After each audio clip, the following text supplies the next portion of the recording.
Sak. Sakari. Sak. Nautot. Nautot.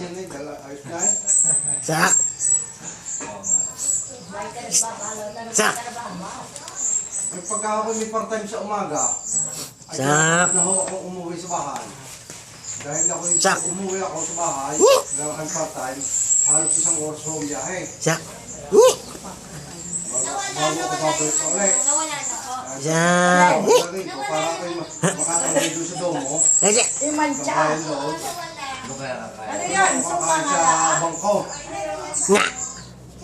Nga nga. Kakain ko dito, nakatambay mga 2 oras at 1 oras sa tambayan doon, part-time lamay. Palis ng lamay. Pero may lamay pa. Natay ka? Sak.